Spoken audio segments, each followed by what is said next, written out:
It's going. All right. So, hello everyone, and welcome to the Ocean Decade presentation brought to you by Tanzania Wildlife Media Association and Aqua Farms Organization. I am Vanessa Levenberg Ngotea. I'm a marine biologist and TaWiMA's resident fish, and I'll be your host for this morning's meeting. Thanks so much for joining us. So I'm really excited to get started, but first a few Zoom etiquettes reminders. So please just make sure that your microphones are muted unless you are called on to speak. If you forget, I will turn it off for you. No offense. There will be a time for questions and discussion, and then you may raise your virtual hand to speak. You can find this hand raise function in the More button next to the participants icon. If you can't find it, no problem. You just raise your hand like this and I'll try to find you on the screen. In the meantime, even though you're being a considerate and silent participant, you can still be an active participant by throwing some emoji love at the speaker, like little clapping hands, a thumbs up or a heart, whichever you want. I encourage you to do so. I would also like to point out that we are recording this meeting room, so I will take your participation as consent to do that. So if you're cool with that, then please keep your video on so we can see your lovely faces, and especially if you are speaking. So I think that about covers it. Let me just briefly go over the agenda here. Let me share my screen. Oh, admit one more into the waiting room. There we go. All right, share screen.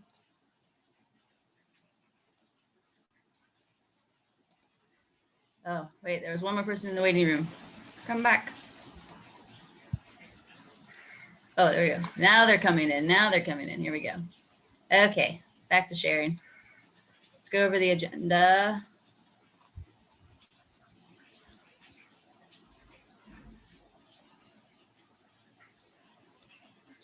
Can everyone see that? Yeah, cool. Okay. So here's our agenda. We've just covered Zoom etiquette from me. Then next we'll have a TaWiMA introduction from Hans Ngotea. After that, I would like us to go around the room and just have a brief introduction of everyone who's here, what your name is, what you're doing. Just let us know who you are. And then we've got our main presentation by Nancy Araba from Aqua Farms Organization. Then we'll have a question and answer session and discussion between us. Then I'll be sharing some links to citizen science projects, and then contact sharing and goodbyes. So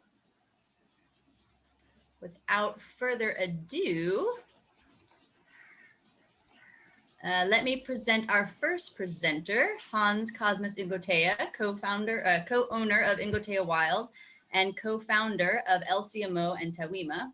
He's a National Geographic explorer, conservation cinematographer, and it's his birthday today. Happy birthday, dear husband.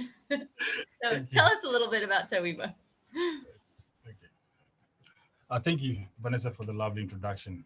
Hi, everyone.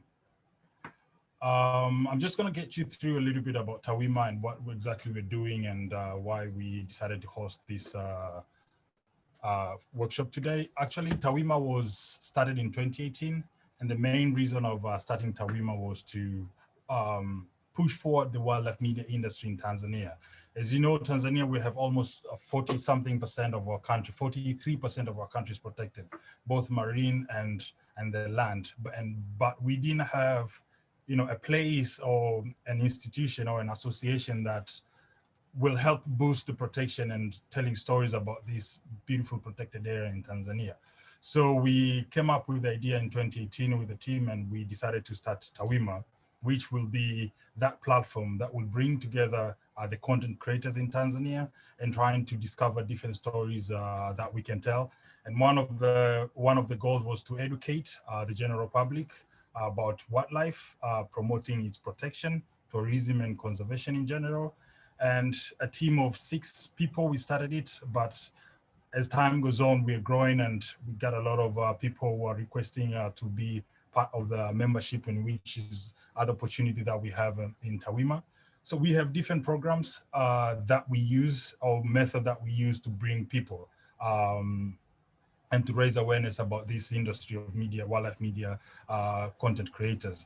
And one of the programs that we do at the moment is internship. So we run internship program. So from 2018 to current, we've run about 8 internship trips, partnering with one of tourism company in Tanzania called Nomad. And each trip, it takes about 1 week as people are going in the park, and they spend time with both local and international photographers and wildlife fields, and get to be introduced into the industry and what exactly is happening in the industry. So they get an opportunity to sit in a very good luxurious hotels in the country and take pictures and learn from one of the best photographer, both international and local. And we have seen quite a good I can say result or success in this, because some of the people who have passed through our internship since 2018 to current, they've actually boosted up the media industry, the wildlife media industry in Tanzania, and put it in a level that everyone now realize it's a place where someone can make a living out of. We have people like Elia, who has his program called EarthEchoInternational. He worked with TANAPA to generate some of the contents for their website and their social media. We have Hoza, we have Fahad Fuad, who they have their own platform, and now they've raised wildlife. I mean, they've become very great influencer of wildlife contents in Tanzania. So you can see that has shown us that our goal, or what we plan to bring content creators and boost this in media industry, is actually working. So we wanted to take it further. So now we say, okay, the past internship and the past program have been focusing a lot onto the land, like terrestrial animals and things like that. So we say, okay, 2021, it's an ocean decade. And we see in 2020, 2021 application for internship went very high. So we got almost 150 applicants who wants to join the internship. So that also overwhelmed us, and Corona came up. So we were a little bit overwhelmed over there. So we say, okay, regardless of, so we cannot take everyone in the park, but still we have the ocean. So we can distribute this amount of people, both to go into the park and other to go to the ocean to create content. But what exactly are we going to create about the ocean? Very few people. Vanessa, she's our in-house marine biologist. She understands not much about Indian Ocean challenges, as she studied a lot of Caribbean marine. So we decided to bring in AFO, who are working as a marine, they have marine scientists and marine programs that are running into the country. So we decided, okay, let's call our first workshop and trying to get someone to introduce content creators or wildlife content creators into the marine ocean. So one of our program was running workshops, which this is the first one that we're running, which will help to educate content creators in areas that knowledge is needed and people need to know more about, so they can raise awareness in those areas. So we also have outreach programs where we do exhibitions, printing pictures and display in different areas. And also we have volunteering program. So if you wish to join the team and volunteer, there's a volunteering program in the website that we will put on the chat, so you can go in and check what areas of volunteering you can volunteer with us. So by saying that, those are the few opportunities, but also in the association, because this association of content creators, there's different opportunities like job opportunities, networking. So we see this as a platform to actually give someone a career start, or a place where that someone can come and understand what exactly to do to be a wildlife content creator or to work in the industry of wildlife media. So this platform of TaWiMA in Tanzania, that was part of the main reason, some of the main reason that we wanted. So by saying that, I think I will return back to Vanessa so she can continue to for our next presentation. But if for more questions and other things, we can discuss later in the Q&A session at the end.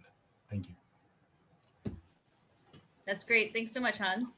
Like Hans said, if there's any questions for him, we'll have a time for that after our main presenter, who is Nancy Araba, our lovely our lovely main presenter, the co-founder of Aqua Farms Aqua Farms Organization, excuse me, and founder of the Ocean Literacy Foundation. She's a marine scientist, conservationist, awesome science communicator, and a beautiful champion for women and children in science. Nancy, the floor is yours.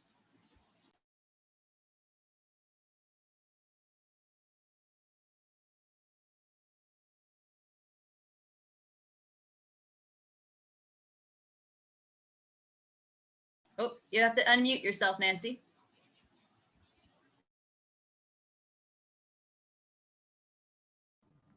Sorry. Hi guys, hi everyone. So Vanessa, thank you so much for the lovely introduction. And as I was introduced, my name is Nancy. So I'm going to share my screen and we're going to learn further of what I've prepared for you. So I think everyone can see. So I'm so glad, first of all, to be invited by TaWiMA on behalf of my team to discuss on a topic which is very close in our hearts, because ever since Aqua Farms Organization started, we have been championing the protection, sustainable utilization, as well as conservation of marine ecosystems in Tanzania. So that's why even the proclamation of the Ocean Decade has become so dear, and we are so glad for this opportunity. So today we are going to learn about how content creators and other stakeholders can take part. But before we dive into the main agenda, first of all, I want us to know what's the content inside. So the first part of my presentation, I'm going to cover the short history of how the Ocean Science Decade for the Sustainable Development began. And secondly, we are going to see 10 ways on how content creators and other stakeholders can take part in bringing the decade to life.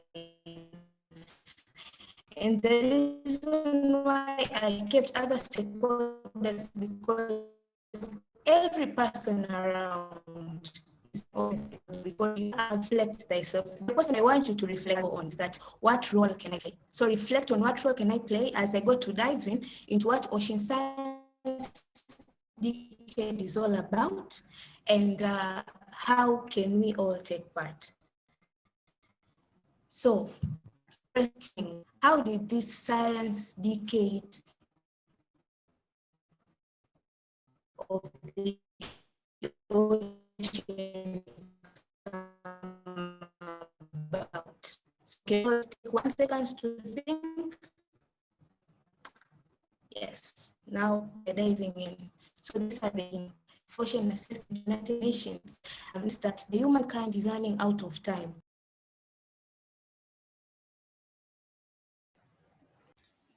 Oh dear. I think we've lost Nancy to Tanzanian internet.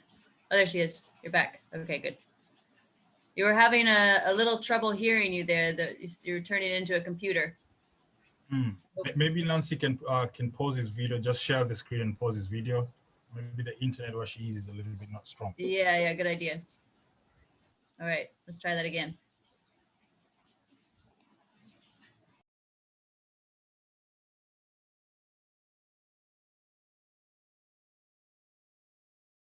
We can't hear you, Nancy.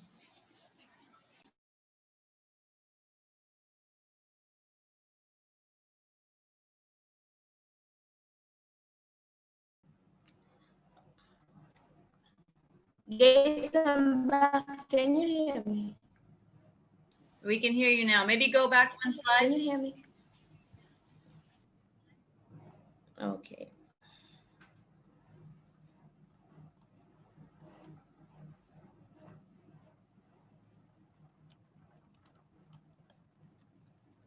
I say, yeah, kuna pisi yako siwezi nikarudi back 1 slide.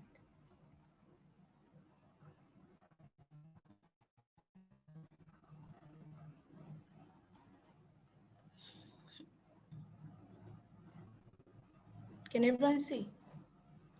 So we were discussing on how did the Ocean Science Decade come about, and I was explaining that the discussion started back in 2016, whereby the World Ocean Assessment by the United Nations stated that the humankind is now running out of time to start managing the ocean sustainably. And this is because of the threats that has been pressing the ocean for so long.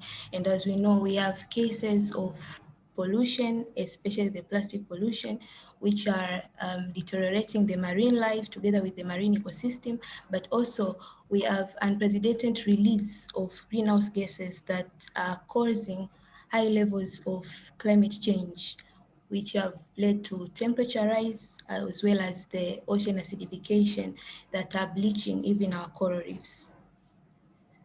So the question in mind from how our oceans have been misused and degraded, the global leaders now sat and thought, is there a way to reverse the decline in ocean health and to continue rely on the ocean for our needs?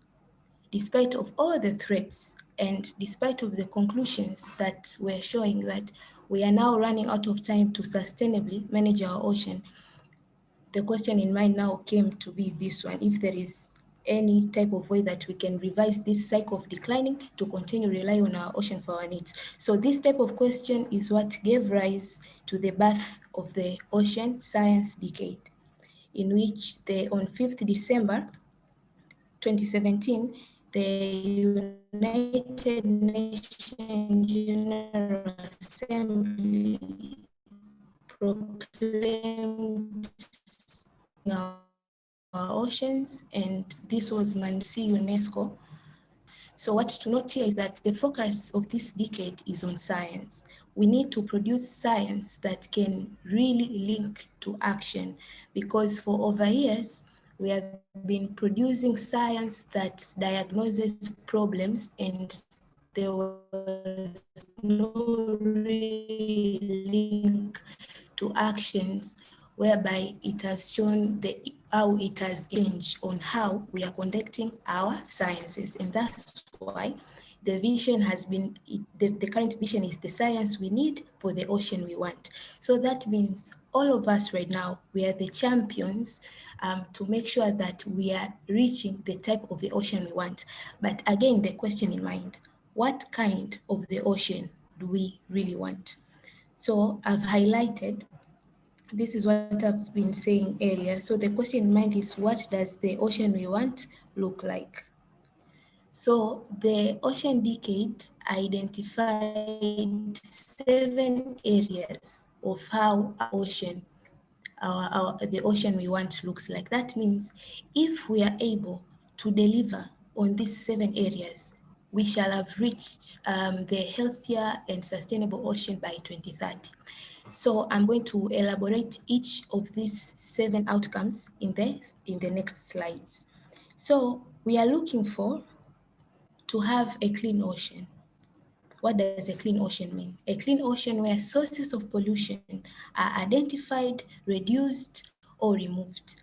We all know of the consequences of pollution in the marine life, and for Tanzania, statistics shows that every year there are tons of plastics that are entering our oceans. And this is not only in Tanzania, but it's a global problem. And 80% of the plastic pollution comes from land.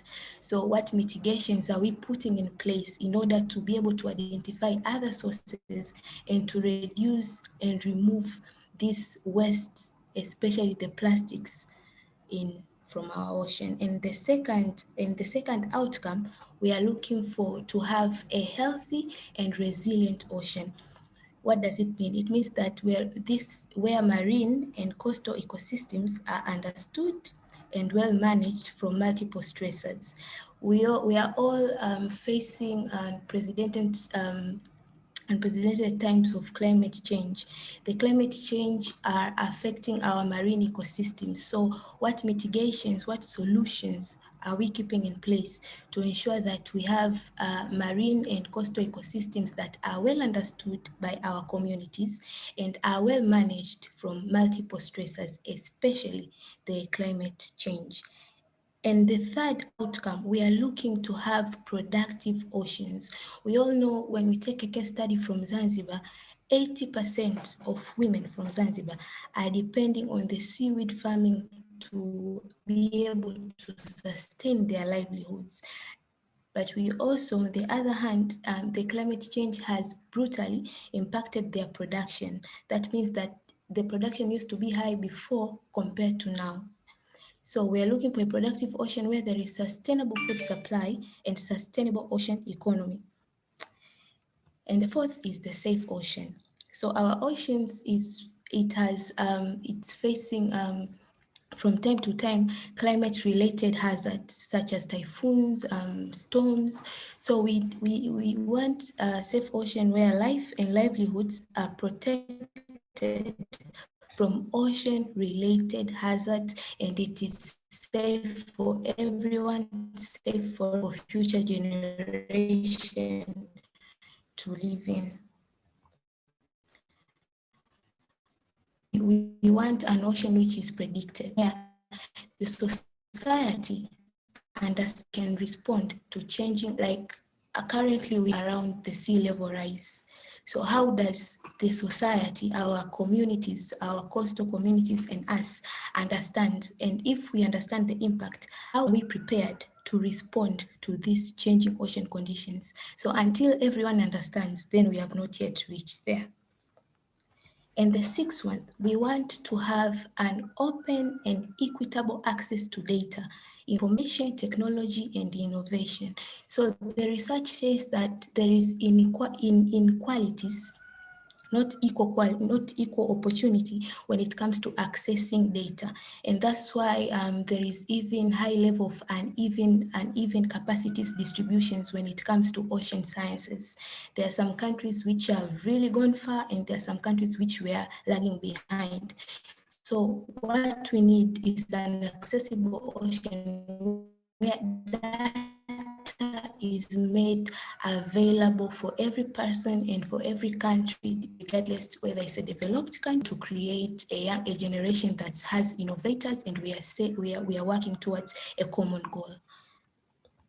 And the outcome number 7, which I really feel this one resonates with the content creators and in which I'm going to stress much in the next slides, is to have an inspiring and engaging ocean. So what does an inspiring and engaging oceans means? An inspiring and engaging oceans is where the society understands and values the ocean in relation to human well-being and sustainable development. So this one goes to the grassroots, back to the coastal communities, because if people don't value the ocean and see the ocean as the way, as a place where it gives us benefits, that means that they won't have that motivation of wanting to protect it. And this is a relevant area that goes beyond the scientific community, because at first I said that the focus of the decade is on science, but this area, it has roots on ocean literacy, public awareness, as well as we need innovative communication for different targeted audience, especially the use of social media. So that means that this is where really TaWiMA can resonate very highly on how we can achieve this inspiring and engaging oceans, making sure that we leave no one behind. So the question now comes in, how can the content create, and what should we be raising awareness most? So for the next few slides, we are going to see the 10 ways which my team and I have formulated from based on the different rates noted down on how we think how are the most critical issues we should be raising awareness most. As content creators and also other stakeholders, we should be able to address visually the threats affecting our oceans currently via storytelling, photography, or videography. And this component sounds louder because, people believe when they see. The science part usually gives us researches that usually for publishing purposes, but storytellers, especially you content creators, usually shows us what's really happening. So when you see my photo below, you can say this is a brain coral. And for the left-hand side, that's how a brain coral looks like, but for the right one, it's that it has lost its color. In a term we say coral bleaching. So it's easier to show the community that this is what's happening currently with the climate change, which is associated with the temperature rises together with the ocean acidification, rather than just telling them empty words. So that means that visual storytelling via photography or videography can really create the inspiring and engaging ocean that we're seeking for, whereby the communities are really involved and are really aware of what's really happening in our oceans. But also, secondly, we need to engage more people to be aware of the opportunities found in the blue economy. So the whole point of why scientists are doing different researches in the ocean is because we want to have enough data to be ocean-based industries to benefit our communities. So, for instance, here I have just kept few examples. One of the thematic areas in blue economy, it's the mariculture. And mariculture is very in areas like Zanzibar, but currently the production, there's some being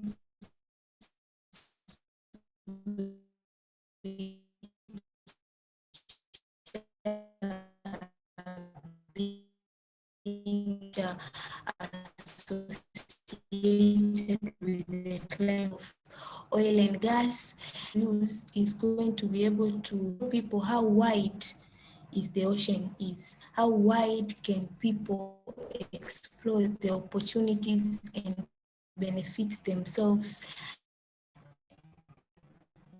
by using the ocean economy, how wide they can create jobs for themselves,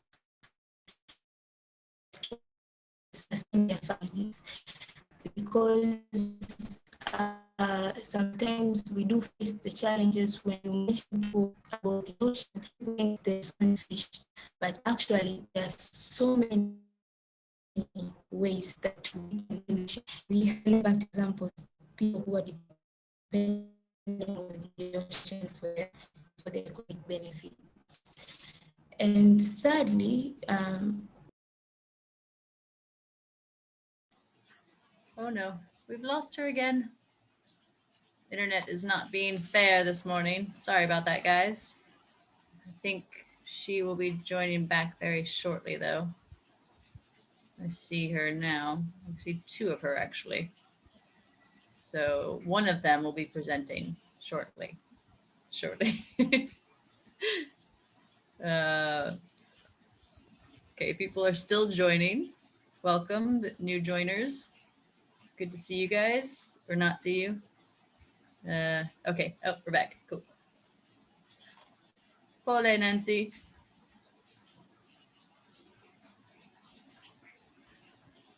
You're still muted, though.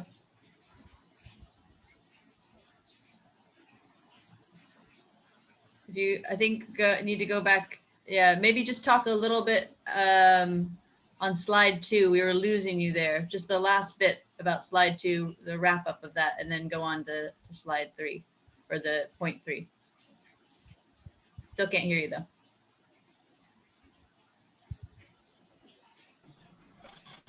I'm apologizing about my internet. So for the point, emphasis is on their creativity.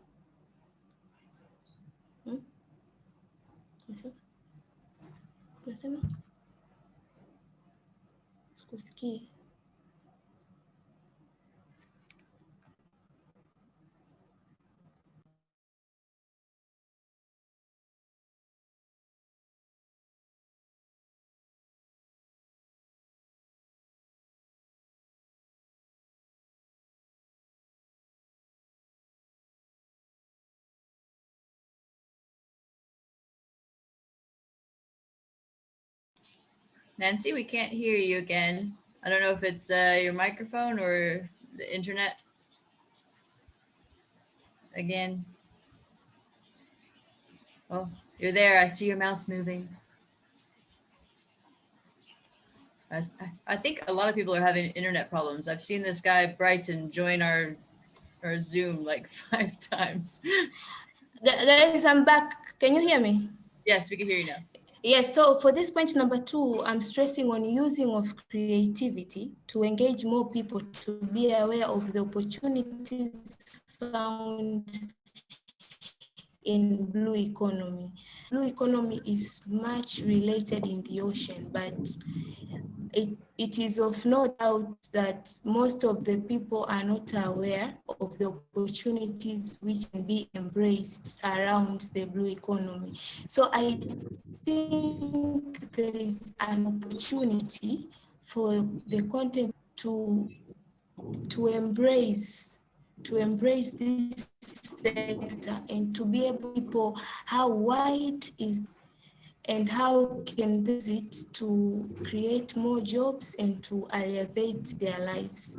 And blue economy is very wide in collaboration with it to can really go to the grassroots levels and people embrace the opportunities which come along with the blue economy.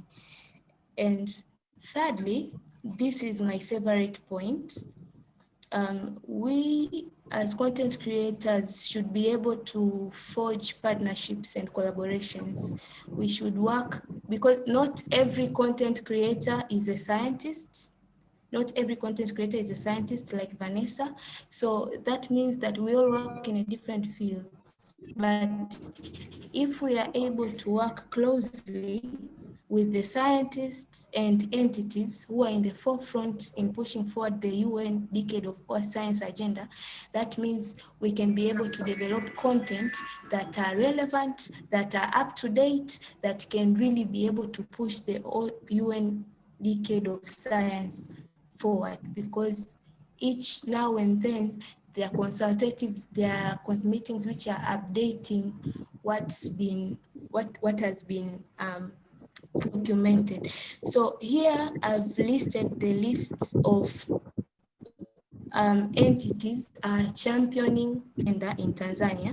So Aqua Farms Organization, and we are so happy that we have also got an opportunity to work with the Tanzania Wildlife, and we believe that we shall be able to develop a partnership further, especially in the storytelling of marine ecosystem, because the community needs that. But also we have a School of Aquatic Sciences and Fisheries, which trains the young generation of ocean champions and intellectuals. We have TAFIRI, this stands for Tanzania Fisheries Research Institutions, which they are doing different researches around the ocean together with the fisheries in Tanzania. But we also have Institute of Marine Sciences in Zanzibar. This also champions development of marine sciences for Tanzania, and for the first time 2 years back, the index of bachelors in marine sciences. So Tanzania has started taking courses of young people taking marine sciences only 2 years back. And we have IOC UNESCO, who are the main implementers of the UN Ocean Decade. And we have WIOMSA, this is the Western Indian Ocean Marine Science Association. And this is a this is a very broad regional entity. It has been existing since 25 years back, and it has really been supporting young research scientists in ocean matters to be able to conduct their researches across the Western Indian Ocean region. So kindly note these entities,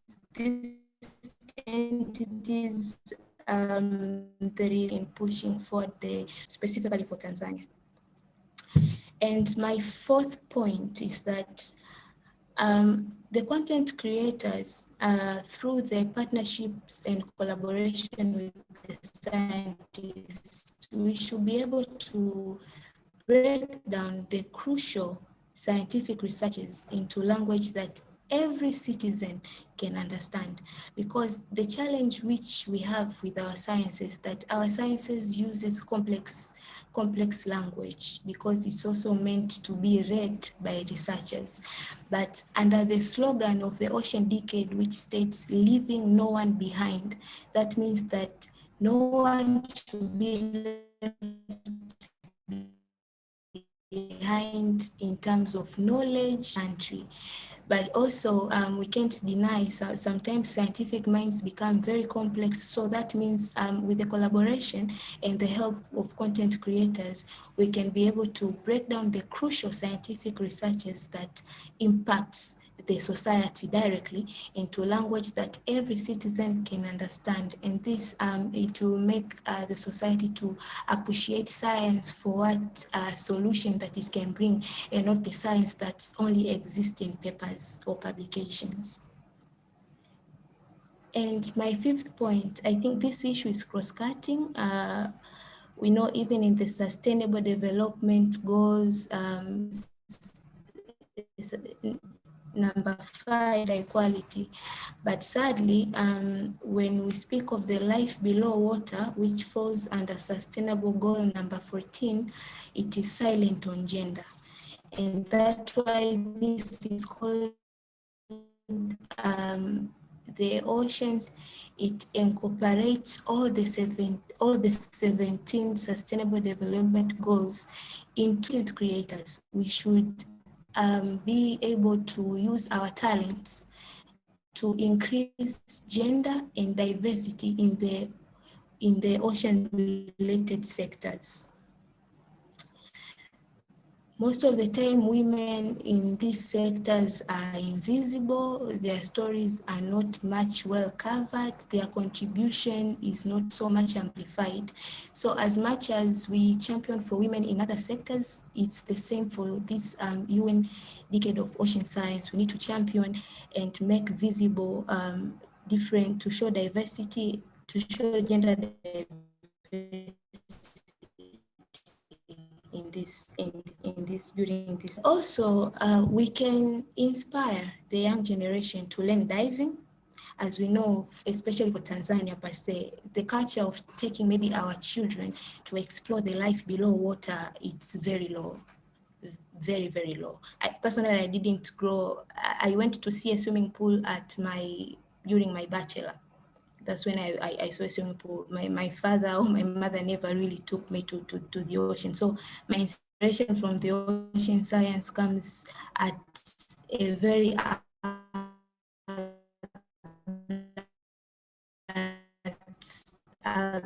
level, but we can do this in a very to learn diving, because when they learn diving, they connect directly to the ocean ecosystem, and it teaches their minds that the ocean is beyond fish, because some people up to date, they think in the ocean there is only fish and they should care about only fish, but actually what we know about the ocean is only the 5%, and there is 95% of our ocean which remains largely unexplored. And this 95% calls for the young generation to be aware of the challenges which are facing our oceans today, so as they may be able to be inspired to get into ocean sciences.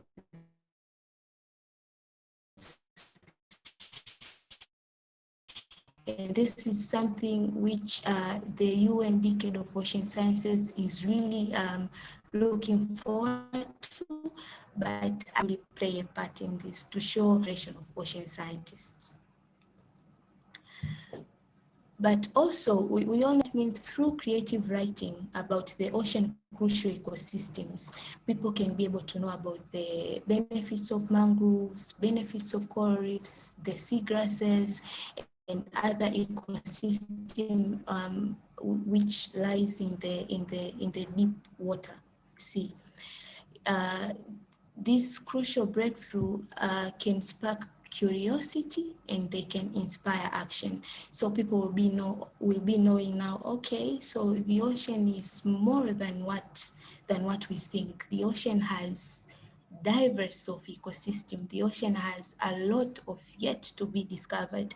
And through creative writing, it can also spark curiosity of a person to even read more, a writing that can really connect, can really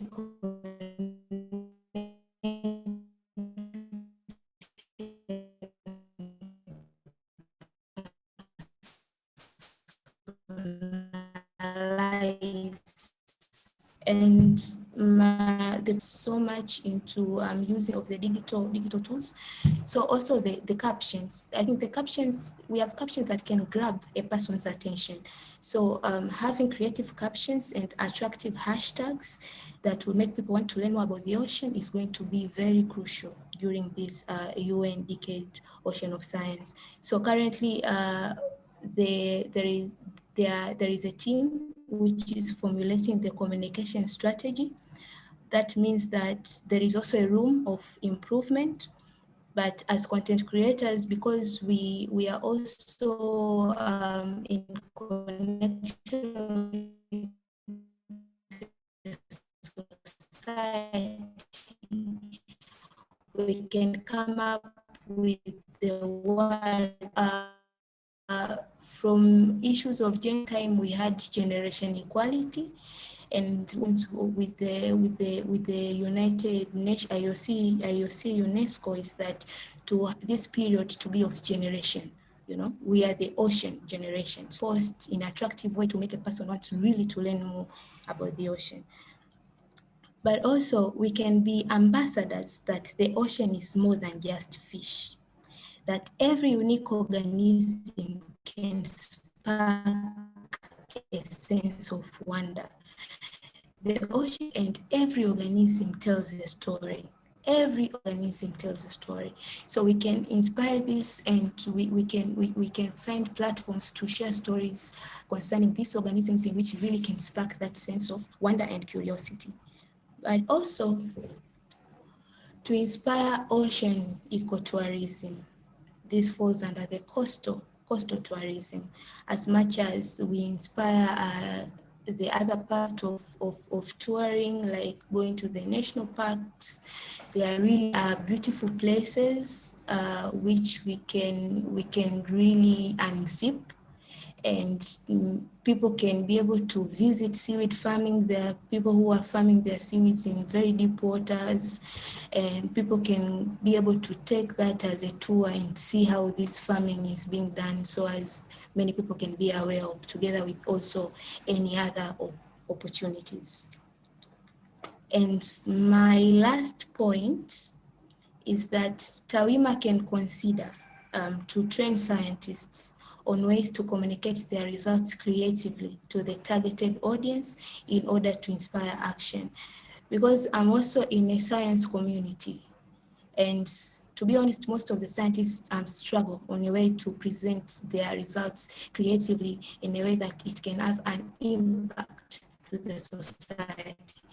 So I've written this point as the way that TaWiMA could consider to have even sessions to train scientists on ways they could communicate their results in a way that it can spark a sense of wonder and it can make waves of change to the society. And this last one is a success story. If we remember, in 2018, we carried out World Cleanup Day for the first time in Tanzania, which was the largest civic movement against plastic for that year. And it had collaborators from scientists, government, policymakers, content creators. We all came together. And this was a success because at the end, on 1st June 2019, just a year after, the single-use plastics were banned from the country.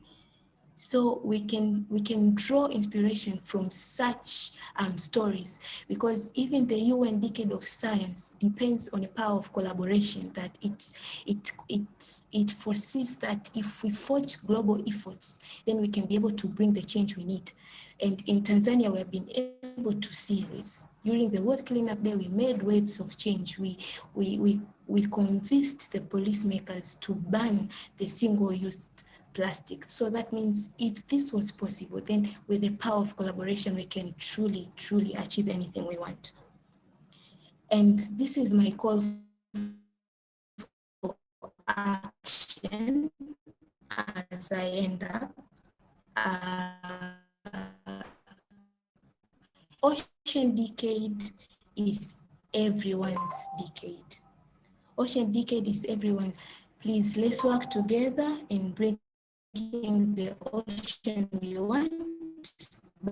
And the ocean we want is, as I elaborate, and as Aqua Farms Organization, I would like to apologize for my internet, but I would like, before I close, to welcome Jerry, who is the director of Aqua Farms Organization, to give a vote of thanks and probably use very, very few minutes to elaborate more on areas of partnership. So I welcome Jerry.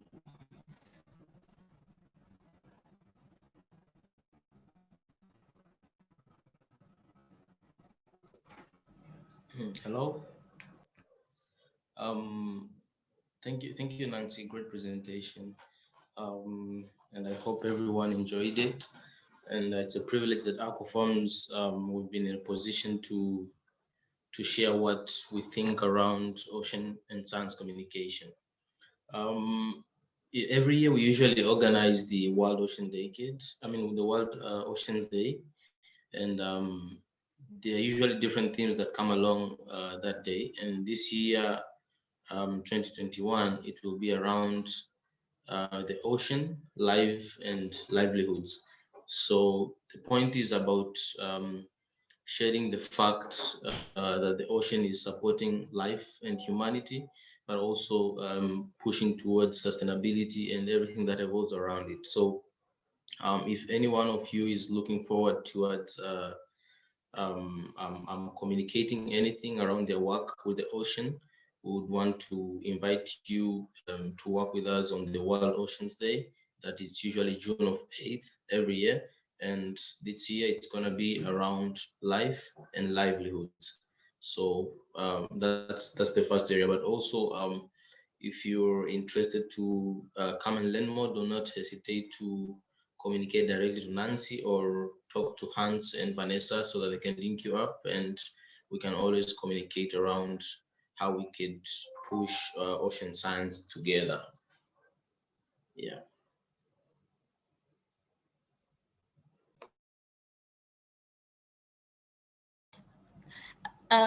Vanessa, there is Dr. Rian has just logged in. Yeah, he has just logged in, although he's a bit late for the presentation, but I think we should give him a chance to give his remarks. And Dr. Rian Cedras is the co-lead of the Ocean Decade for the Sustainable Development. So maybe he can say a bit for himself, but I think his word is really going to bless us for this day, because he's directly connected to the UN Decade of Ocean Science for Africa. Welcome, yes. Dr. Rian. Very warm welcome. Thank you for joining. Good morning, everyone. And I have to apologize for joining the presentation late, because when Nancy sent it to me, I read it as 10 a.m. South African time. And then and then I realized that it's actually East African time is a 1 hour ahead of South Africa. So I do apologize for arriving so late. And at this point in time, I don't know what was said, but from my side is that I would like to thank Nancy and a team for inviting me and allowing for me this opportunity to speak to you all. So from my side is, so I'm involved in the UN Decade of Ocean Sciences, and I was invited last year to Kenya, Nairobi, to give a perspective on where do we see Africa's next generation of ocean scientists to be in the next 10 years. And to plan a vision for Africa for 10 years is, it's a bit much, I would say, because there are many issues that we first need to address in order for us to be on par with some African countries, for example, South Africa versus Tanzania. And there's a huge difference there. And then internationally, we also have our own challenges if we want to step up the game in terms of having graduates with good skills that will make them employable not only nationally but international. So that was my message to the UN Decade of Ocean Sciences, and only through then we will have more job opportunities available for our graduates, because what's happening is that traditionally we've been doing the same sciences, and that has allowed this huge gap. And then African countries are dependent on outside expertise to challenge their own local sciences, and that needs, the gap can only be shortened once we start identifying those knowledge gaps. So that was my message last year to the UN, and this year, so when I say the UN, I mean IOC Africa, which is the UNESCO board for Africa's coordination arm of the UN. And so that made me got involved with the Early Career Ocean Professionals, which is the global group of young scientists. And when I mean young, I mean, there again, we are outcompeted because internationally we have, if we talk about levels in terms of early career ocean professionals, we're speaking about people who have all their PhDs. And when you come from Africa, not many of us have our PhDs. So there again, that's a huge gap in itself. And so I belong to this group. And so we starting to initiate workshops and basically looking for opportunities within Africa. So the focus for the next 10 years will be Africa, and to sort of identify the gaps and the knowledge and the areas that needs development. But that doesn't mean that the UN is going to come in and do it for us. We need to demonstrate how we can, what activities we will plan. And when I say plan, I mean in the UN, they've got 7 outcomes with a decade, and each outcome has a specific. And for example, if we want to align an activity around the Tanzanian coast, then we need to say this activity will align with outcome number 7 of the decade. And then what the decade do is they'll endorse that activity. And then that activity will be showcased globally. And it could be that Tanzania does it best in terms of what we do. And it's just that it will be a platform where we can start sharing what we do and how we do it. And why we are doing it is most important. So that means in what's it called? In March this year, there will be a call coming out again where they will look for activities, and these activities will run 24 hours to 48 hours long, where they want to see what are we doing in terms of ocean literacy and what are we doing in terms of community engagement. And it cannot be a side event. It unfortunately has to go through an application process. And when I mean application, is just so that they acknowledge your activity. So that will come out in March, yes. And so Nancy, that's something to look out for. So yeah, so my involvement is more like making sure that when they are mentioning opportunities or when there are things happening, is to see how we can best align ourselves with these decade outcomes so that we, after 10 years, the UN people say that some of them will no longer be there, but then it's up to the youth of today to make sure that we sustain whatever ocean practices we are deemed sustainably, so that we can have a food for food security and also job security is in line with that. And in order for that, that's why the decade is all about the science we need for the ocean we want is the motto. So it will be up to the younger generation. When I mean younger, I mean people in their 30s, 20s, to sort of start thinking about the career paths they want to choose, so that in the next 10 years, they become ambassadors for those fields of sciences. And that's basically what the decade is all about. I hope I didn't speak too fast, I'm sorry. No, that was wonderful. Thank you so much, Dr. Ian. So happy that you could join us. And thank you, Nancy, for that wonderful and engaging presentation. Now, I forgot to do introductions, but I think there are just too many people at the moment to go through everyone. So if you will have your questions ready, then you could just do a little introduction of yourself then. So I open up the floor to any questions. Please raise your hand.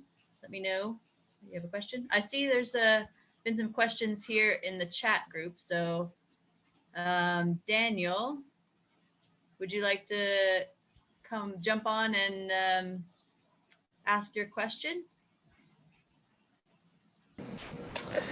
Yeah. Can you hear me just fine? Yes. Welcome.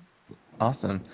Well, as jealous as I am that you guys are in Africa, I'm over here in California, and I'm not an enthusiast for the I would say the ocean and things like that. But for somebody who is interested in also making sure that climate control and things like that, and how we could do better for the ocean and for the earth, what can I do on my part for somebody who doesn't have vast knowledge in regards to this area? Great question, Daniel. Thank you. Would someone like to answer that? Nancy, perhaps? Or So, Jerry? sorry, so Vanessa, can you? Okay. Yeah. Dr. Ian, go ahead. Yes, and so in terms of ocean sciences, so especially from the UN side, is that they do not want the same old approach to how we do science. Instead, they want more citizen engagement and societal engagement, because especially around this pandemic, they said that the pandemic becomes only more relevant and impact. We start to understand the COVID situation better if society are on top of the game. And it wasn't the scientists that drive the whole impact of COVID, for example. And it will be up to citizens to actually drive the decade. And that's why the decade is not, or in terms of ocean sciences, is not really developed around scientists to to push it forward, but rather the citizens, and then we have a much better voice in terms of how we want to get the ocean we want.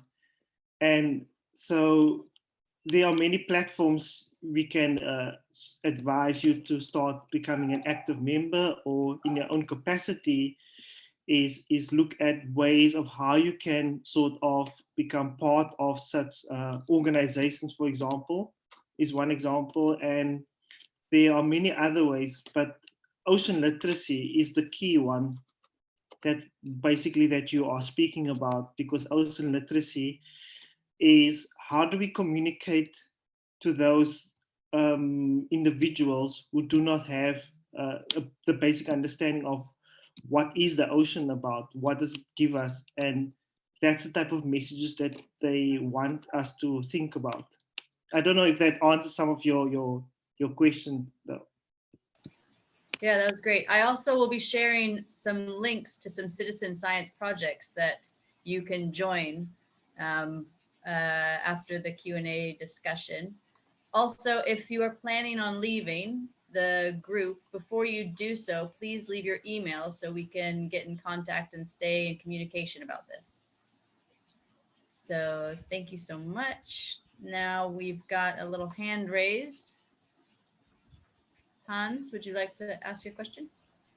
Yeah, my question goes directly to Dr. Rian. Does UN have any plan in place of engaging local content creators in raising awareness about the Ocean Decade specific, but the ocean stories? Is there any plan they have on that one? Yes, so it hasn't been rolled out yet because I told you a bit of a secret. and so that secret, like I told you, is coming out in March. And so what they will have is it's what is called satellite events, right? And these satellite events, because my question to them was like, how do you, if, for example, if you're an organization and you want to host a ocean literacy workshop, I'm using ocean literacy as an example, but if you are that person that wants to host it, but you don't have the, let's just say, the financial support to host Zoom or to host some kind of workshop, then they do have what is known as in-kind financial support, where they would support developing countries. But the way they will do it on a case-to-case basis, and they'll do an assessment to see whether you could partner with other agencies within your region. And if there is no such agency, then of course there is a need to develop that side of your region's capacity. So that's at the level that where they would want to do it. And the call that's coming out in March, well, is very specific calls. It will directly ask you, what are you planning to do? And then you'll probably say, I'm planning to host an event, or I'm planning to do this at this school. And whereas other people, they would say they would like to sponsor again an event. So it's a two-folded call, one for doing an event and one for sponsoring an event. So that's how they do it. So that is something you can look out for in March. Thank you, Dr. Rian. Oh, great. Thanks so much for that. Noel, you have your hand raised. Go ahead. Yeah, thank you, Vanessa. So my name is Noel. I'm from an organization here in South Africa called Nature, Environment and Wildlife Filmmakers. It stands for NEWF for short. And I asked you a question, Nancy, as to whether you dive, because it's one of the questions, or one of the burning issues for us here in South Africa, in that there are so many Black African marine biologists who do not dive. They're passionate about the ocean, they're passionate about saving the ocean, but they do not have access and opportunity to dive.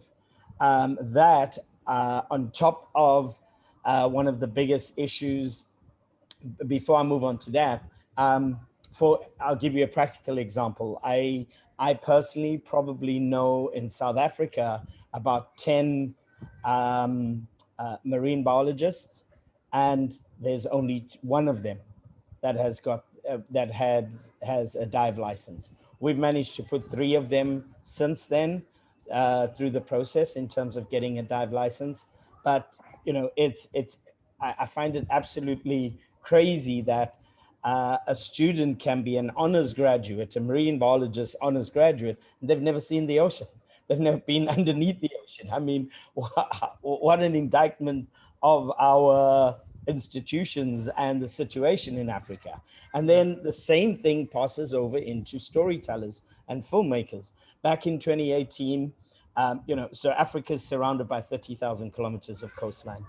And as filmmakers, we wanted to have a panel at our Congress to explore whether we are using that as a storytelling resource and whether we are using it as an inspiration for younger people to want to get into the industry and that kind of stuff. And so we decided we were going to have a panel at our Congress to explore this. And to our shock, you know, we just kind of assumed that we would be able to put a Black African underwater filmmaker on the panel. Well, it took us over 3 months to search the whole continent. Eventually we found one in Kenya. Okay, but again, that is absolutely crazy. You know, how do you expect us to save what we can't see if we can't, you know, understand the beauty and majesty that lies underneath the surface of the ocean? You know, Nancy was saying that the ocean isn't just about fish, but 90% of Black Africans assume, or 99% of Black Africans think that it's only about fish. Up until recently, that's what I only saw it as, you know. And so coming back to the diving thing, I think it is absolutely critical that we get encourage Black Africans to be you know, we've started it here in South Africa, and we try our best to expand it and extend it across Africa. But we've got to get this army of African scientists and storytellers together, you know, learning how to dive. And then we'll be able to tell those stories and be inspired to tell all the kind of stories, etc. So yeah, back to my original question was, you know, Nancy's doing such amazing work. Has she been able to dive yet?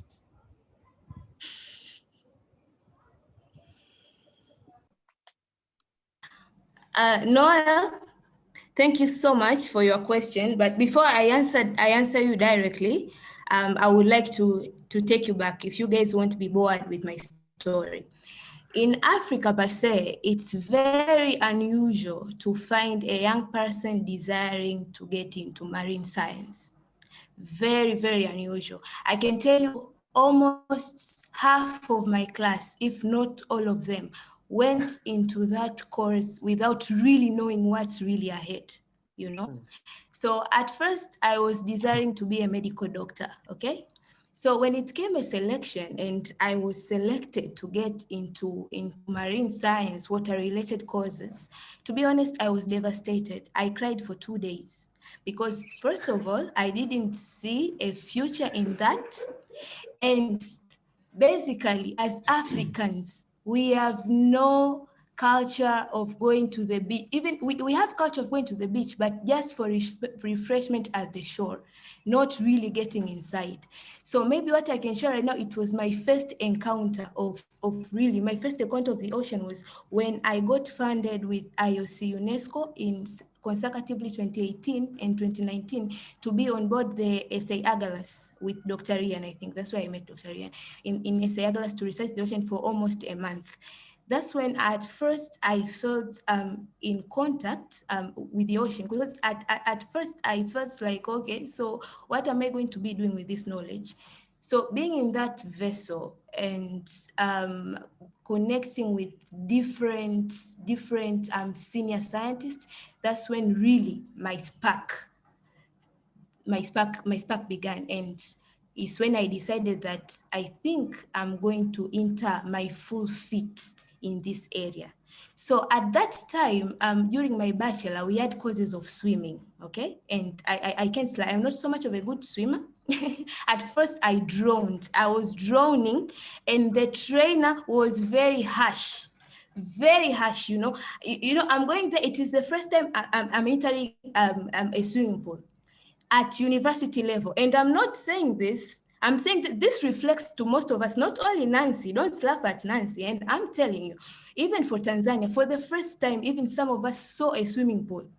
It was at university level. At least for me, I'm a city girl, you know. I was raised and born in Dar es Salaam, yeah. Dar es Salaam is like an area which is, let me keep video, you can see my action.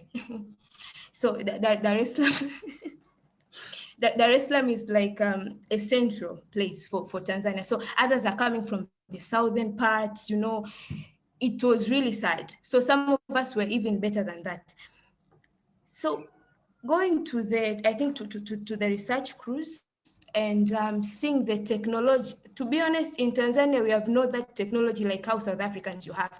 For the first time, I saw a camera going underwater, and I could observe things underwater from a computer, right? From a computer thing. Then I was like, okay. And what really sparked my attention is that at first I was learning in class about these organisms known as sponges and other marine invertebrates, but only in a theoretical manner. So you go to answer an exam theoretically, organisms which you have really never seen, organisms which you have never been in contact with. So the opportunity came in the cruise. We were seeing all these various organisms, from the planktons, from the life below water. It's like you could really connect, although yes, I couldn't dive. You could really connect. And I said, okay, now this is beautiful. And at that time, I think that's when I decided to go for my master's in marine sciences.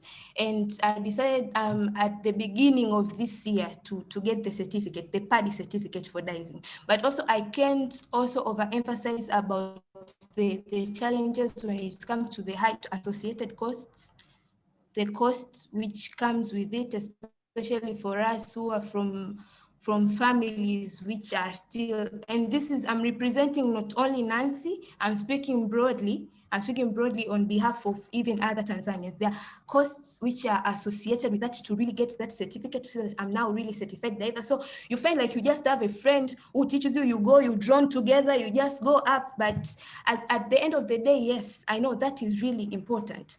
But also, I think I've answered your question. I'm still on training. But also, I would like to bring into attention concerning the Black Africans, especially in marine science.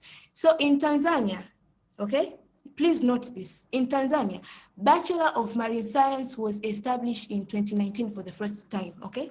So the students who are right now taking the course specifically Bachelor of Marine Science, that means the first batch is going to graduate, I think, next year. Yes, next year they're going to graduate. I took the initiative to talk to them. Why did they get into this course? They got into this course because they have been rejected in other courses. That's why they got into this course. What do they expect to be at the end of this course? Some of them say, I'm just taking this for degree. After that, I'm going to do a business, you know? And, you know, I feel very privileged for my side, for my case, because I've had opportunities to be at least 2 months away, you know? I've been connected with the ocean at least 2 months away, outside the ocean, outside on board a scientific cruise. I've interacted with the regional researchers, but I'm wondering if these programs are going to meet my young ones, if they're also going to get the same opportunities which I got, because those are projects which are coming yearly. They don't come every time. So all I can say for Tanzania, and I'm speaking this from the bottom of my heart. I don't know, you say that you're working in a place where you try to certify these people, but my cry is, if you can extend your programs. Tanzanians marine scientists are crying for help. And for this one, I won't speak on a female level. It's for both boys and girls. People are lost. People are lost. To say that, to have that passion, that I got into marine science because my father took me, someone like Vanessa, who grew in the Caribbean, probably her story will be like, since when I was a little kid, I used to go with my dad. That's not our story.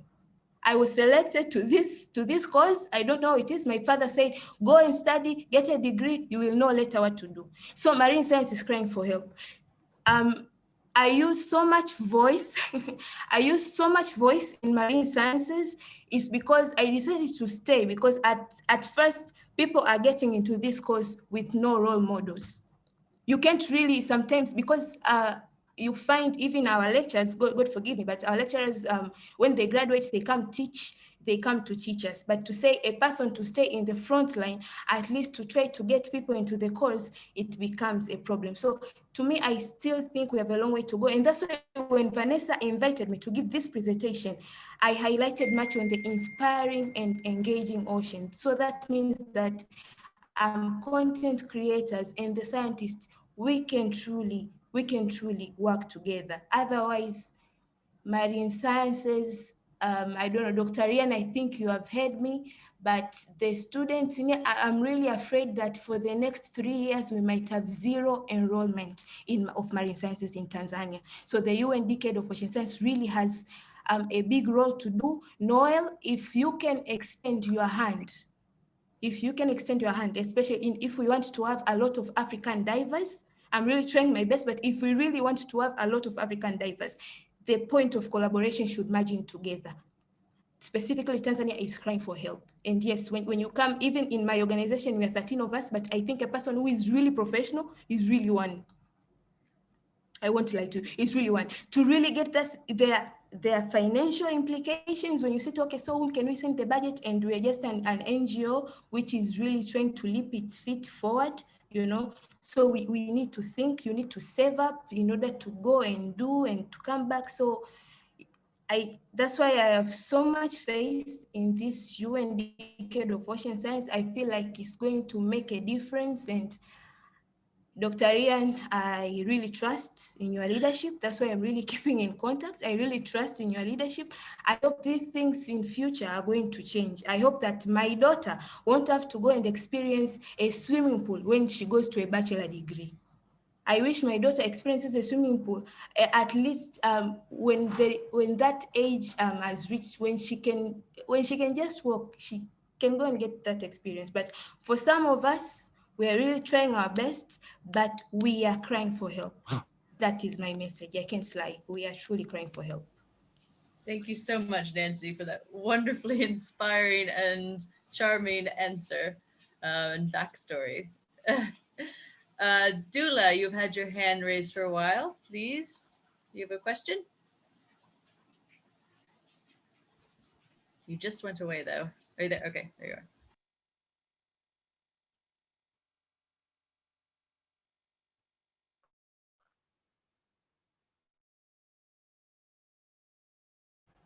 I don't think Dula heard you. Can you call him again?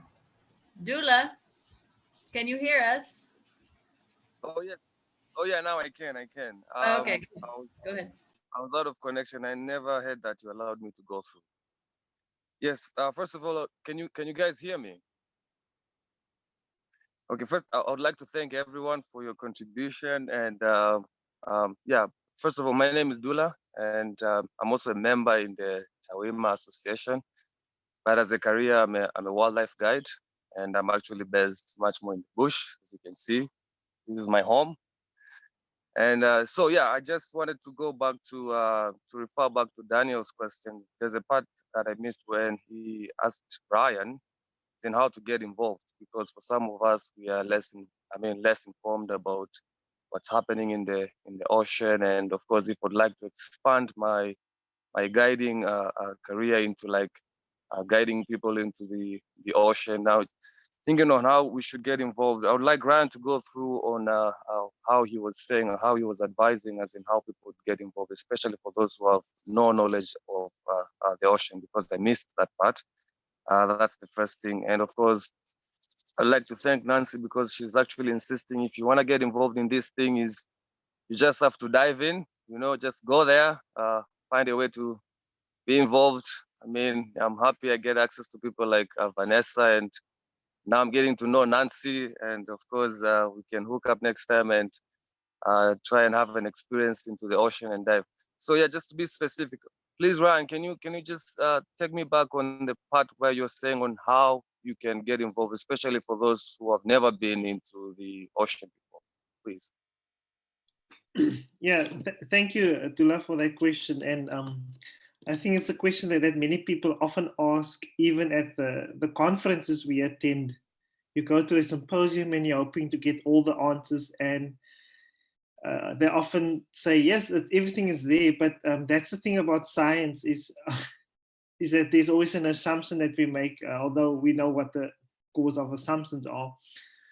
And so these are often the questions that gets put to us. And even as the young scientists like Nancy has highlighted, they themselves, when they end up graduating, they don't know where to go to or what to do now with all this knowledge. And so, so my question, this was also one of my questions to the UN, and then I told them to make it viral, and so that people can go get involved. And they say, then they say, how do you then make things viral? You know? And to me, it's like, and this is what IOC UNESCO was saying, is that they can't do it. They don't ask for, they're not going to tell people of how to do it. So it will be us, like, for example, the collective here is to say, we know that there's going to be something happening in March. So what the UN does, they test people, right? Whether you want to be told what to do or whether you want to do something that you think should be done.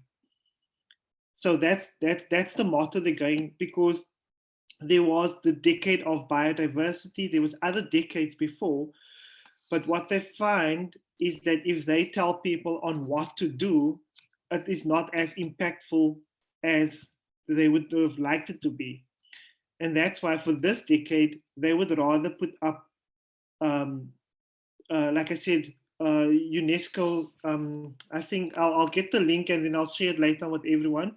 And on that link, they will have at the bottom, they will say, do you want to be a partner? Do you want to be a member of the email mailing list? And again, that's just to get you more informed of what they want to do. But it's not necessarily something that they would say, okay, you can do it now.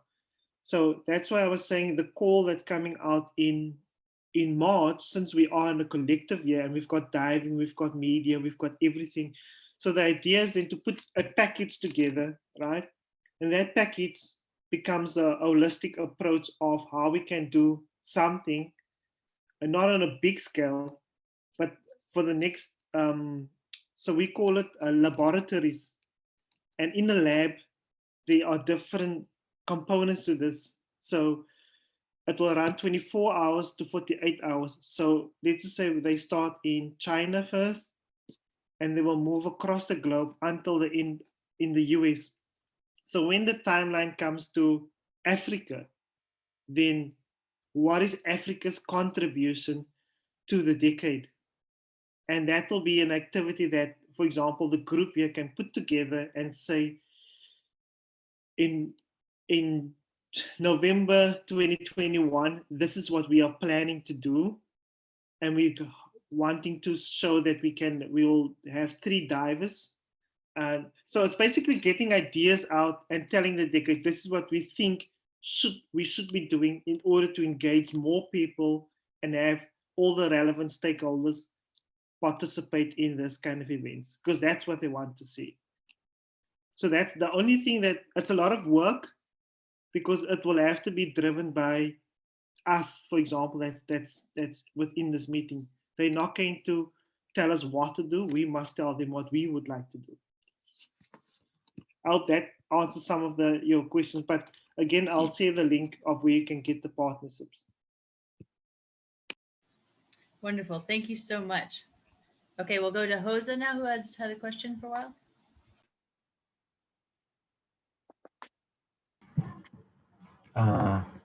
Hello, everyone. Thank you, Nancy, for the presentation. My name is, I hope I'm audible. Okay. So my name is Patrick Hoza. I'm one of the co-founders of TaWiMA and also a member of TaWiMA. And by profession, I'm a wildlife photographer, but by profession, I'm a computer systems engineer. So my main question goes to Nancy, and as well as I think Brighton might also assist in this as well. I wished that we had a lot of organizations, participants or any person from these other organizations that Nancy taught us about, that School of Aquatic Sciences and Fisheries. What I needed to know is if, since Nancy and the rest locally, who you're already in the industry as a marine scientist, we would like if you can also share the projects that you are currently running, you as scientists and the organization, that you can share with TaWiMA as well. I know some of them you have already shared with the Gotia World, but my main target is this way: if you can share the events list, the calendar, or the projects that you're doing, so that we can bring up content creators that can assist as well in showcasing what you're doing. Because I think that's one of the ways that we can get involved directly into this ocean decade. So if we can be able to get a list of the events that you would like us content creators to be part of, or the projects that you're currently doing and that you need content creators to do. Remember that when you're talking about content creators, it's not only the photographers, filmmakers. We also have writers in the TaWiMA as members, and we also have what do you call this? Audio as well, the ones who create audio backgrounds and sounds as well. So if we can have that in the course of the year, we know that, okay, this is what your organization is doing and this is how we are going to be able to support, that will be perfect for us. And what goes to Brighton, I just seen his emails is from Mweka. If we can get more of these organizations, as well as, or even if you have students who might be interested in also partnering with TaWiMA and also introducing, that we can go and as well work with these marine scientists, okay, that would be great as well. That's all what I had. Can I respond to Oza, please? Yeah, Oza, thank you for your interest. I think even in my presentation, what I stressed most was on partnerships and collaboration, because I believe that is the way. And also concerning Aqua Farms Organization, I would like to answer in the part of the events. So for us, we have been championing World Ocean Day celebration since 2018, okay? Since 2018, and we have had different collaborators, and we do this through hosting of social events. At first, I did not even know if there was an existence of the Oceans Day, but after getting into the field, I realized, and when you read what's really the World Ocean Day stands for, is to raise awareness of the benefits of the oceans in our lives. So 2018, we hosted, 2019, 2020, due to COVID-19, we went online, but 2021, now there is a very beautiful theme. I checked yesterday concerning life and livelihoods. So we are preparing on what how we want to host it this time, and definitely we shall share and bring you on board. If it's possible, we can even plan it together. Yeah, but World Ocean Day is a day that's really close to our hearts, and it's something which we would really love to pull people in. But when it comes to projects, I can't say much about it, but they do change. But we do have projects that are constant, and it's something that I think my team, I talked to the secretary, they can share with Vanessa and Hans, and we can see how we can forge the partnership. But we are very open for partnerships and collaborations, and Hans and Vanessa visited our office once and discussed some crucial issues, and I think it's really going to go far. So we are also welcoming everyone, including Noel, if you want to come and we discussed about how we get more African divers Tanzania, please, our organization is so much warmly welcoming you. Thank you. Yeah, I think since you guys have left your emails, we will discuss with AFO and come up with issues that needs to be addressed, and also getting some input so we can circulate like a Google Doc and get some input so we can have stories that need to be told, and also what exactly needs to be targeted this year. So everyone can chip in and where he wants to contribute and how he wants to work. I think we'll work with that together with Nancy and the team, and we'll come up with that document and share with everyone through the email. Yes, exactly. Thank you, Hans. I think, Jose, that was a great idea to put together a calendar. So we should probably work together to do that. All right. Well, I don't see any more hands raised. Yeah, I think I was supposed to respond on Okay. Jose is what he asked. Yeah, sure.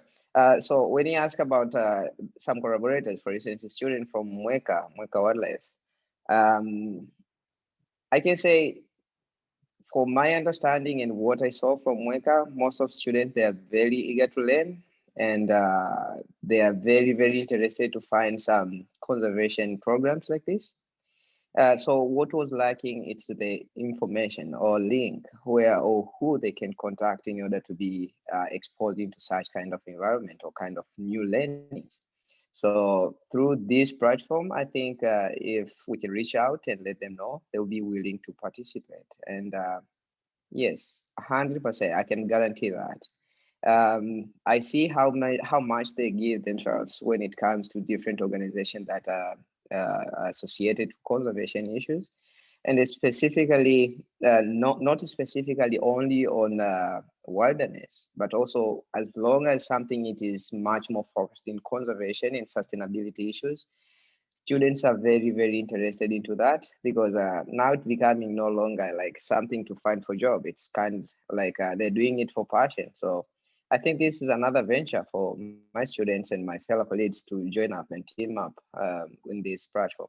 But because this is the only opportunity probably for me to talk, I would like to give thanks to whoever you are for whatever you're doing. This is a very commendable job. You're doing a great job. So thank you very much, and congratulations for that. Thank you so much, Brighton, and thank you so much for joining in and being the voice of Mweka students. We're definitely be interested in collaborating with you guys. Jerry has his hand raised. Please, Jerry, go ahead. Yeah, so I just wanted to add on what actually Patrick asked, especially around organizations that Nancy mentioned. And he asked whether some of the participants here are from those organizations. And I would see some people are from the School of Aquatic Science and Fisheries here, and even more Aqua Farms scientists are inside here. But also, I would just want to say that once we have this recorded version, maybe we could try the best to circulate it, further and beyond just our cycles towards our networks and friends around the ocean, so that many more can learn about what has been discussed, but also to see if they will also create interest to what has been discussed around content creation, around diving, and others. Yeah.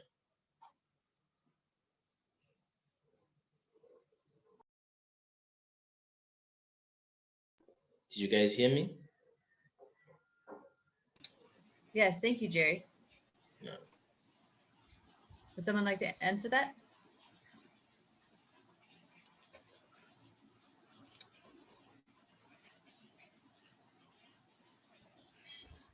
Dr. Ryan, maybe? I wasn't sure if that question was for me or is it more of a general comment? I'm not sure. I thought it was a comment. Oh, yeah, okay. it was a comment. Yeah. Yeah, it was a Yeah, comment. so I was also.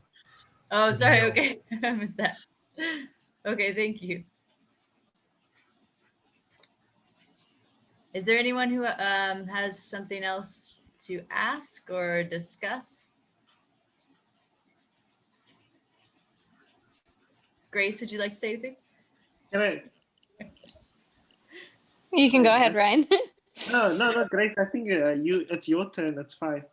Okay. Hi, I'm Grace. I had the pleasure of meeting Vanessa when we were at Oxford, and then I got to visit Hans and Vanessa and Aaliyah in Tanzania back when we could travel, back when there wasn't a global pandemic. And we filmed a short sequence of a documentary with Hans and Vanessa, and it was great. I'm learning so much, and I learned so much listening to all of you. Thanks all for sharing your stories, especially Nancy. Maybe Grace, you can give a proper introduction of yourself. Thank you.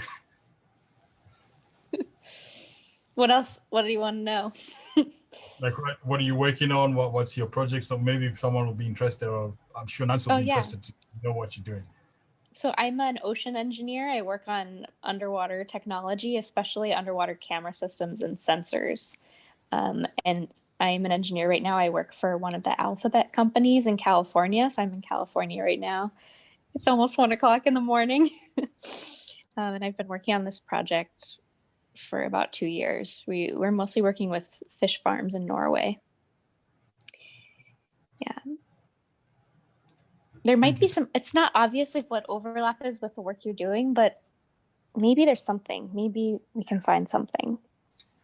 Well, Grace, you are a great science communicator. You're always having some kind of discussion with school children, and you have a blog that's really engaging, and you're involved with documentaries, and you're one of the rare scientists who's actually good about talking about what they do. So I think your presence here is very valuable. Thank you. You guys should check out her blog. She's pretty awesome. She's a genius. She's amazing. And she's also a ballerina. It's just so many things. Oh, geez.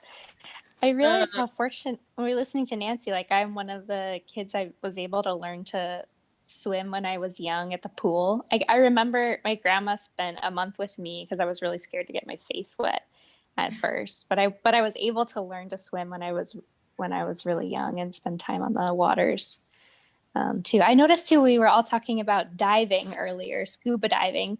But I'm curious, how do you all, what's the general feel on snorkeling over here? Snorkeling's pretty fun too. Yeah, good question. Nancy, you snorkel for sure. What do you think? Are there more snorkelers in the marine science? No, Noel is shaking his head. No snorkeling, only diving.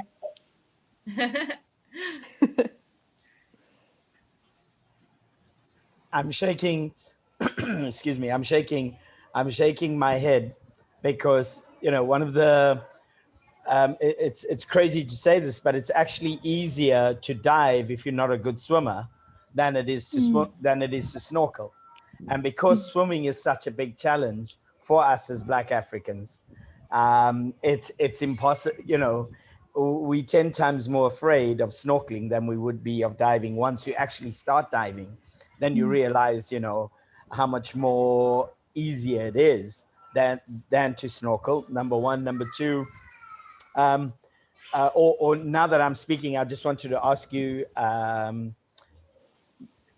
Grace, I was saying one of our biggest challenges in trying to develop this next generation of underwater filmmakers or creating access and opportunity for Black marine scientists is, we try to give them camera equipment when they dive. We try to teach them storytelling and how to document stuff whilst they're diving, etc. But, one of the biggest barriers to entry is cost.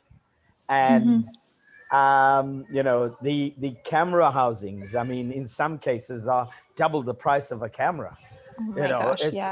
It's ridiculous. Are there, there's a thing on Facebook called Shitty Rigs. I'll have to start following them. That sounds like something I would like. Are there some tricks and techniques that we could start using, whilst we try to get access to the kind of funding that will allow us to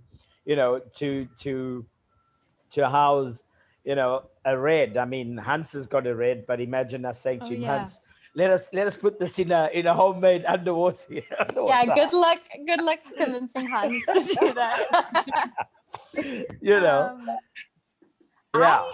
Okay, I have a trick. I am a big fan of cell phone cameras. They're usually pretty high quality. And if I've put my phone in just a Ziploc bag, and it can go down to like 8 meters with just a Ziploc. And if maybe I put it in 2 Ziplocs. And because as you're going down, the pressure like makes the seal even tighter, and you can still push the buttons through the thin plastic. And that's worked for me.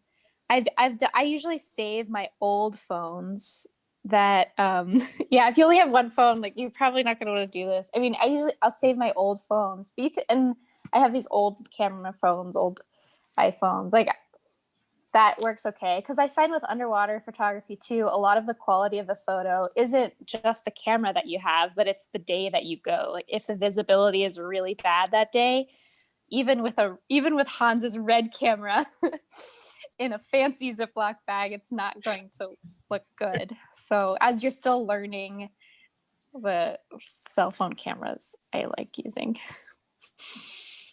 Yeah, good tip. Yeah. Great tip. Okay, good. Well, if someone's phone gets waterlogged, I'm really sorry. Yeah, Daniel is Daniel, saying, don't think of it. yeah, he's like, I only have one phone. I know. But he wants to see, he's in California as well. He wants to see what the sensors and underwater cameras are like. Oh, cool. Daniel, I'll have to chat with you. Yeah. We're both up late. Yeah, okay, I'll send you a message. 5 DM, okay, I need a Ziploc. Well, he still has it raised up. Do you have another question now? No, I just wanted to sort of say one of the things that we can do is, or one of the things that's very important, even as content creators, is, and especially to help Nancy and to help marine biologists, or to help aspiring young people wanting to get into this particular field, is and encourage people to watch films and to watch, to try and get them access to stories about the ocean. And because if you inspire that awe and wonder, I mean, Blue Planet 3 is a perfect example. It's not the kind of necessarily the kind of storytelling that we can do, but to inspire a young person in terms of the wonder and magic that actually exists inside the ocean. That's one example. I've shared a film on here about our underwater filmmaking lab process, but we've also, we have what we call the Ocean Showcase, because we fund a lot of young people to produce their first short film. And for some reason, we were lucky enough that out of the 15 films that we funded over the last 3 years, about 8 of them are marine stories. And a lot of them are told by people in the communities, or include the communities that live next to the ocean. And I think those are the things that we need to encourage, that yes, even though there is this challenge of being able to dive, and we're going to address it, and we need to get over it. We need to find ways to get over that challenge. There are some stories of communities that live right next to the ocean that we can start documenting ourselves and putting them into those stories now already, which will help young marine biologists to kind of understand or inspire them further in terms of, this is the difference I can make. This is the impact that I can have. I related completely to what Nancy was saying, where she was saying, one of the biggest challenges is this institutionalized problems that Black Africans have to try and get over, is there's nobody at home that can relate to the field of, everybody says, just do the degree and we'll see what will happen afterwards. And so while you're doing the degree, when everybody gets home over Christmas, I asked a young lady who was trying to learn how to dive, asked her what was her biggest challenge. And I was expecting her to say access to diving or whatever. And she said, it's every year at Christmas trying to make her family understand what she's studying and making them passionate about what she's studying. And we don't realize that that's such a big challenge for so many young people. And film and storytelling is one way of helping them, even in their own families, to overcome that. And I encourage you guys up there as storytellers to find local scientists, community members, etc. And even if we're telling stuff just for social media, even if we're just making 2-minute things, 2-minute little stories, all of that is going to help. And eventually we create this groundswell right across the continent in order to effect the change. Yeah. Thank you. Yeah, especially those 2-minute and 1-minute stories for our ADD culture at the moment, I think are really important. Awesome. Thanks so much, guys. If there's not any more questions or discussion points, I will share some citizen science links that we can all get involved with. Any more? Anyone? Yeah, okay, cool. I will share that now.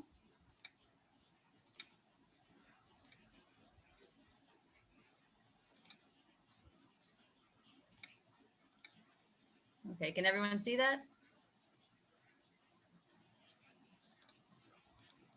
Okay. Yeah, so there are a few ones, there's so many actually that you could get involved with. You just Google citizen science, photography, citizen science, UN, Nat Geo, they have lots of suggestions. I'm just gonna highlight a few of my favorite that I've discovered. The iNaturalist app, it's an app where you can take a photo or with your phone, or upload any photo that you have of an animal from land or sea. And I've tried it and it's identified corals, so it's pretty good. So you just upload it to the website and it will ID it there for you and then record it to a huge global biodiversity network, which is really awesome. So I love this. There's like millions of uploads right now, so get on there. I just took a photo of the gecko around here and it ID'd it for me. It's so cool. There's the CleanSwell app. This is the largest database of marine debris, so it helps to rid the shores and oceans of plastic and other waste, and it makes your beach cleans extra fun and sciencey. So you just, as you're going, someone will be the recorder of what you find there. You can, has a list of all the different types of rubbish you find. So that's another thing to make our oceans healthy and clean. Then there's one called the Manta Matcher. You take a photo of the manta ray underneath it anywhere in the world and upload your photo onto this website. Manta rays are migratory animals and they have unique markings under their belly. So your photo will help scientists learn more about their global distribution. There's also a Tanzanian Marine Mammal Network WhatsApp group for those that are in Tanzania. If you are interested in joining, let me know. Basically, it's just a group where they share where and when of sightings of dolphins and whales, and then a picture is always much appreciated in the group, and everyone's like, oh my gosh, that's amazing, Fluke, oh, it's fabulous. So let me know if you want to be added to that. Then there's also a website called Zooniverse, and oh my gosh, Zooniverse is amazing. You can get lost for days in here. So if you want to look at someone else's photos for a bit, then just have a look at zooniverse.org. There's things like Penguin Watch, which is developed by someone that was in the lab that Grace and I was in, where there's just like millions of photos of penguins that you could just cycle through and click on the penguins, and it helps determine how many numbers are in the colonies and then behaviors of penguins and all sorts of things. You could even look at old projects of old paintings to try and identify what fish are in them, and which will help historical records of fish populations. And then if you just want to tune in and then to different sounds like dolphins and whales, there are projects for that as well, along with many others. So there's a world of information up there. Yeah, so that was that. You guys have all shared your emails on here, so we will, if you've already left, then we'll email you. Otherwise, you can send your email to remind us at media@tawima.or.tz, so we can keep in touch with all of our efforts. And yeah, we'll conclude there. Anyone has any farewell remarks or something? You guys can all unmute and chaotically say hi, goodbye, goodbye, goodbye. Thank you guys so much for joining. It's been a real pleasure. Okay, goodbye, goodbye. Thank you very much. Bye. Take Bye, care. bye. Yay. Bye. Bye. Thank you. Bye. Oceans. Bye. Bye.